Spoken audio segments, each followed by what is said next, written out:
With the American economy not exactly the powerhouse it was, say, even a year ago, could there ever be a time when Canada might rival the U.S. in economic strength?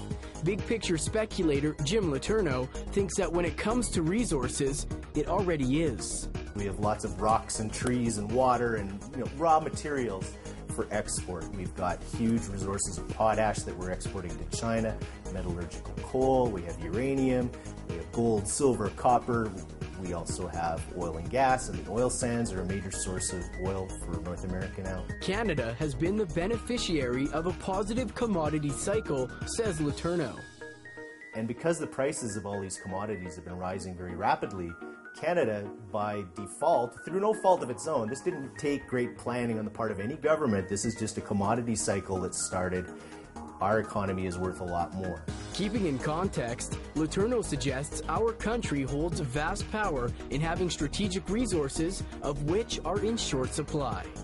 The main power, of course, that Canada has is in who we sell our resources to, and perhaps we make a deal to export something to China that's a strategic resource that the United States also wants as a strategic resource.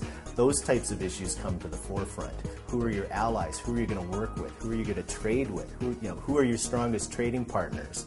Who are you going to have alliances with? Those types of questions. Our southern neighbors may be experiencing a slowing economy. However, Letourneau indicates global shifts don't happen overnight.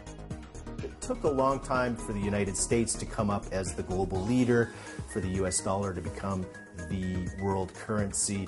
These changes don't happen overnight, and when everyone says the United States is ruined, there'll be lots of happy, it's a very livable place. The United States is not going to become a vast, barren wasteland, but it will no longer be as powerful as it once was. Overall, Canada isn't at the political position to dictate global prices or policies, according to Letourneau, but it will have some North American weighting when it comes to certain areas like natural gas.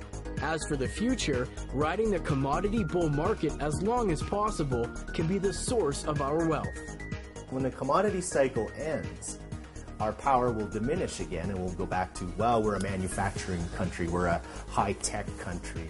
It's hard to keep a diversified economy in Canada because we do have such a resource endowment. While Canada may have some economic leverage on the U.S., geopolitical decisions will be important in times to come, according to Letourneau. Should we choose to sell our resources to a country other than the United States, that could create some really interesting issues. If we build, pipelines and things to, if we take our oil sands oil and move it to the east instead of shipping it south to the United States, things like that on a very, geopolitical scale could make a big difference. Chad Carrier, Energy TV.